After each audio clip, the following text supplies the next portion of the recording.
안녕하세요. 저는 50대 후반, 두 아이를 키우며 맞벌이를 하고 있는 평범한 엄마이자 딸입니다. 오늘은 제가 부모님을 요양원에 모시고 겪었던 이야기를 하려고 합니다. 몇 년 전부터 어머니가 사소한 것들을 자주 잊어버리기 시작하셨습니다.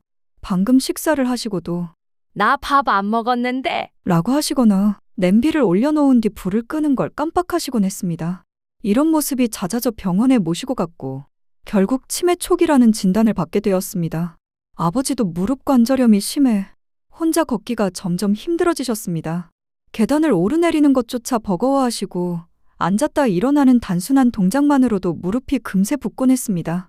게다가 혈압약과 당뇨약을 시간 맞춰 드셔야 하는 상황까지 겹치면서 점점 치매 증세가 심해지는 어머니와 함께 생활하기에는 더 큰 어려움이 따랐습니다.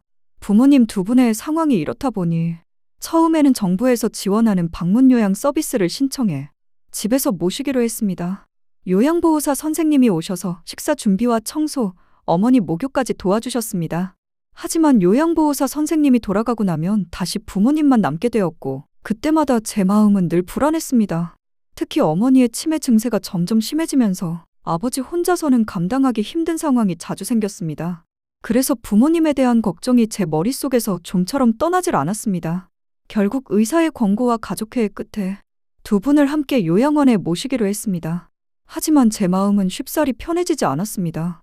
어디선가 들었던 불미스러운 이야기들이 자꾸 떠올라 정말 이게 맞는 걸까? 하는 의문이 머릿속을 맴돌았습니다. 아버지도 요양원에 들어가고 싶지 않다는 속마음을 은근히 비치셨습니다. 그럼에도 저는 전문적인 돌봄을 받으시면 아무래도 더 안전하고 편하실 거예요. 라며 스스로를 다독이듯 아버지를 설득했습니다. 결국 아버지는 자식들의 선택을 거스르기 어려워 마지못해 고개를 끄덕이셨습니다. 처음 요양원에 상담을 갔을 때 걱정과 달리 요양원 원장님과 직원분들은 환하게 웃으며 우리를 맞아주었습니다. 걱정하지 마세요. 저희가 부모님 가족처럼 잘 모실게요. 그러니 믿고 맡기셔도 되세요. 깨끗하게 정돈된 시설을 하나하나 보여주며 식단표와 프로그램도 설명해 주셨습니다. 어르신들끼리 함께 운동도 하시고 노래교실도 열려요. 아마 심심하지도 않고 좋아하실 거예요. 상담실장님은 상담 중간중간 제 마음까지 헤아려 주셨습니다. 그 따뜻한 말에 제 안에 있던 죄책감이 조금은 누그러지는 듯 했습니다. 그래서 저는 스스로를 다독이며 이렇게 생각했습니다. 그래, 이 정도면 안심이야. 어차피 이게 우리가 할 수 있는 최선이잖아. 그렇게 부모님은 요양원에 입소하셨습니다. 처음 몇 주 동안은 직원분들도 정말 친절했고 부모님도 큰 불편 없이 지내시는 듯 보였습니다. 하지만 시간이 흐르자 부모님의 얼굴에서 서서히 미묘한 변화가 보이기 시작했습니다. 어머니는 예전처럼 저를 환하게 맞이하지 않으셨습니다. 말수가 눈에 띄게 줄어들더니 면회 시간 내내 멍하니 창밖만 바라보실 때가 많았습니다. 엄마, 뭐 하고 계셨어요? 하고 물으면 대답 대신 짧은 한숨 섞인 웃음만 흘리실 뿐이었습니다. 그리고 아버지는 어떠시냐고 여쭤보면 늘 그럭저럭 괜찮다. 하셨습니다. 그런데 그날은 조금 달랐습니다. 말끝을 맴돌리시던 아버지가 잠시 망설이다가 조심스레 제게 속마음을 꺼내셨습니다. 밥을 아직 다 못 먹었는데 자꾸 치워가더라. 내가 늦게 먹는다고 눈치 주는 것 같아. 그 말을 듣고 저도 어딘가 모르게 마음이 불편했지만 엄마는 치매가 조금 더 진행돼서 그러신 거겠지. 아버지는 집처럼 자유롭지 않고 정해진 규칙에 맞춰 지내시려니 답답하신 걸 거야.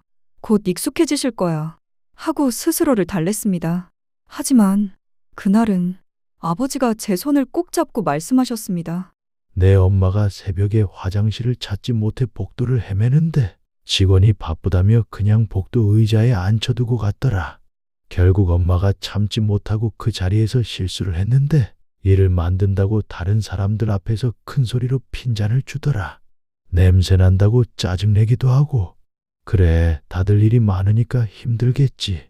내가 챙겼어야 했는데. 그 말을 들은 순간 제 마음은 철렁 내려앉았습니다. 아버지가 얼마나 절박한 심정으로 그 이야기를 꺼내셨을지. 그동안 내 마음 편하자고 애써 모른 척 해왔던 게 너무 괴로웠습니다. 저는 가족들과 다시 상의했습니다. 결국 치매가 있는 어머니는 요양원에 모시되 아버지는 집에서 방문 요양 서비스를 받으며 지내시도록 하자는 결론을 내렸습니다. 대신 아버지가 혼자서도 찾아가실 수 있도록 집과 가까우면서 며느가 조금 더 자유로운 요양원으로 어머니를 옮기기로 했습니다. 그 이야기를 드리자 아버지는 눈가가 금세 붉어지며 말씀하셨습니다. 고맙다. 너희들 신경 안 쓰이게. 내가 엄마한테 자주 갈게. 지금 아버지는 집에서 생활하고 계십니다.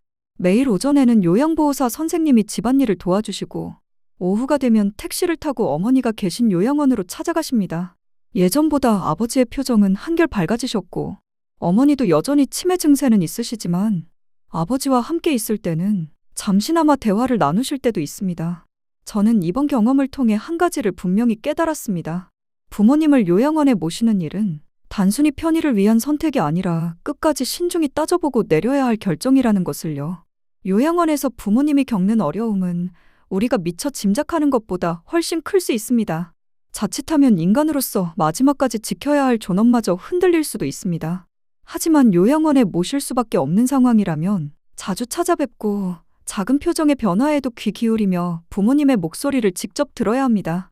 아무리 좋은 시설과 다양한 프로그램이 있어도 부모님께 정말 필요한 건 결국 가족의 눈길과 따뜻한 관심이기 때문입니다. 저는 이제 깨달았습니다. 자식으로서 마지막까지 해야 할 일은 부모님이 바라시는 삶을 존중하고 그 존엄을 끝까지 지켜드리는 일이라는 것을요. 미안해하지 마라. 내 딸아. 고맙구나.